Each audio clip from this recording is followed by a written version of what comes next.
Et là, vous dites c'est la mort, mais il s'est passé quelque chose 40 jours après que le voyage soit commencé. Euh, vous avez, l'océan s'est déchaîné complètement et vous avez été confiné à l'intérieur du bateau pendant 2 jours avec ce capitaine. Et là, c'était vraiment le jeu de la victime et du bourreau qui se jouait à son maximum. Mais je crois que c'est après ces 2 jours-là, c'est là qu'il y a une prise de conscience. Vous avez fait un exercice pour sortir justement de ce rôle de victime que vous jouiez là, depuis le début du voyage. Oui, effectivement, lorsque on a eu cette grande tempête sur l'océan avec des vagues de plus de 8 mètres et des vents de plus de 45 nœuds, j'ai eu tellement peur de mourir. Alors là, je suis passée soudainement du désir de mourir à la peur réelle de mourir. Et là, j'ai réalisé que je ne pouvais pas mourir dans cet état d'esprit, dans cet état, parce que toute ma vie aura été un échec. Tout le cheminement personnel, tout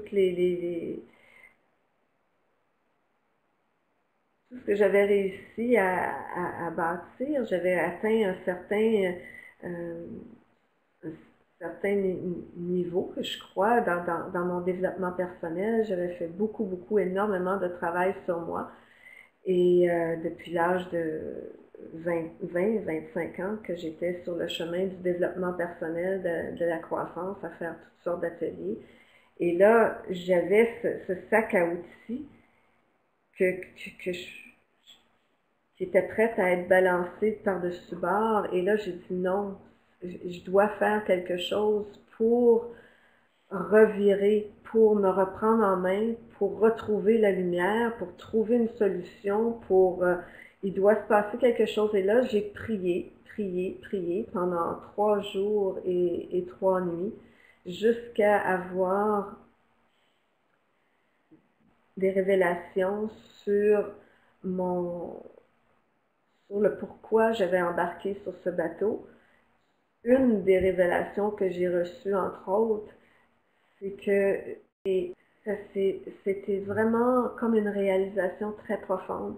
Et à ce moment-là, c'est à ce moment-là que j'ai sorti mon sac de médecine et que j'ai fait un rituel de libération. Votre sac de médecine chamanique, j'imagine. Oui, mon sac de médecine. On appelle ça une mesa. C'est un sac de médecine chamanique. Et à l'intérieur duquel j'ai un petit couteau, j'ai des pierres, toutes sortes de petits outils. Mais C'est dommage, on va devoir écourter l'entrevue parce que la connexion Internet de là où vous êtes et de où nous sommes est vraiment là, à son minimum. Mais j'aimerais, pour conclure, que vous me disiez quel genre de rituel vous avez fait et surtout quelle a été la transformation qui s'est opérée par la suite. Puis, qu'est-ce que vous avez retiré de toute cette expérience-là maintenant qui a fait de vous une femme différente du jour où vous avez embarqué sur ce bateau? alors en fait, à ce moment-là, j'ai fait deux rituels. Ce soir-là, j'ai fait ce qu'on appelle un rituel pour couper les liens énergétiques, couper les liens karmiques, couper les liens énergétiques. J'ai fait ce rituel pas dans l'agression, mais vraiment dans l'amour, en demandant pardon. Et j'ai fait du Ho'oponopono, là. Et ensuite, le lendemain, j'ai aussi fait un rituel avec des pierres. C'est le rituel qu'on fait pour devenir conscient du triangle dramatique, de voir dans quel rôle on se situe.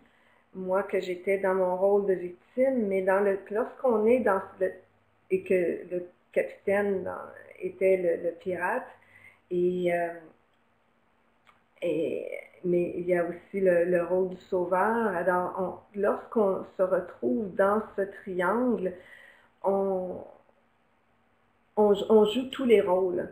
C'est comme si on joue tous les rôles. On est vraiment pris dans un engrenage qui nous enlève de notre pouvoir. Alors, dans l'exemple, dans le jour, je me sentais victime du capitaine, mais le soir, lorsque j'étais dans mes démons et que je commençais à lui envoyer des pensées négatives, ou est-ce que à ce moment-là, je devenais bourreau. Lorsque j'étais avec les autres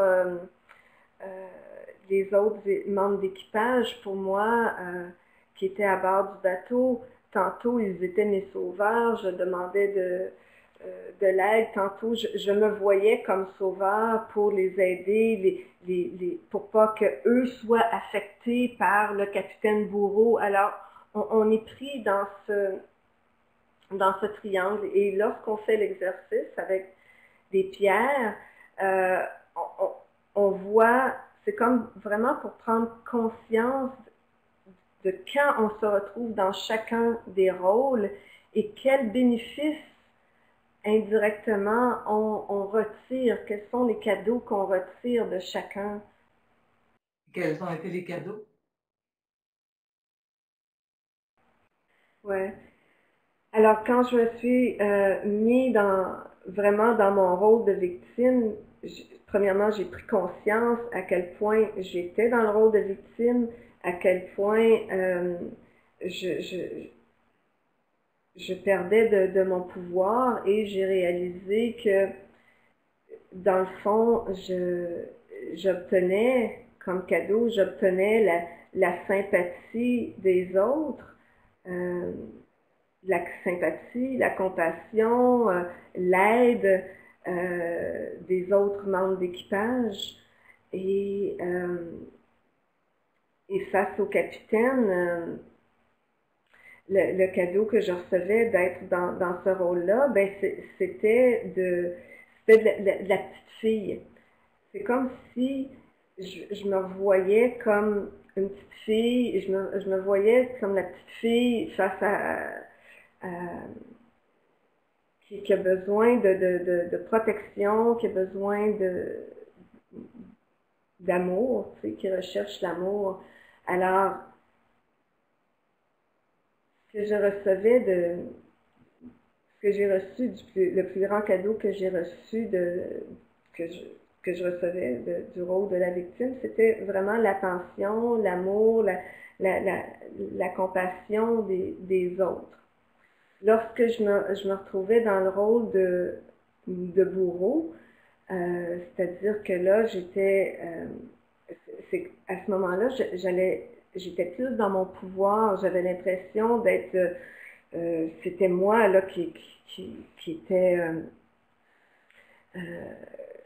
c'est comme si j'embarquais dans les chaussures de la pirate ou de la sorcière qui allait faire des jeux de pouvoir. Quand on est dans le rôle du bourreau, c'est comme une énergie. Ce que j'ai réalisé, c'est que cette énergie de destruction, j'ai réalisé que c'est la même énergie que l'énergie de la création.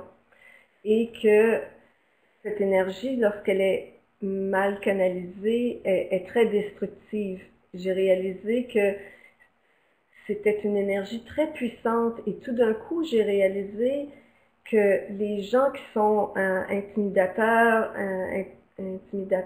ou agresseurs ou quelque chose comme ça,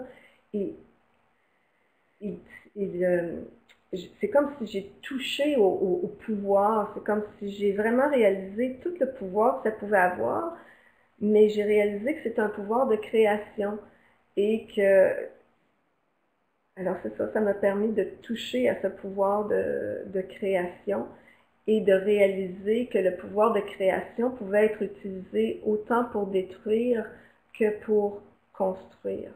Alors, c'était une réalisation importante pour moi au niveau du pouvoir personnel.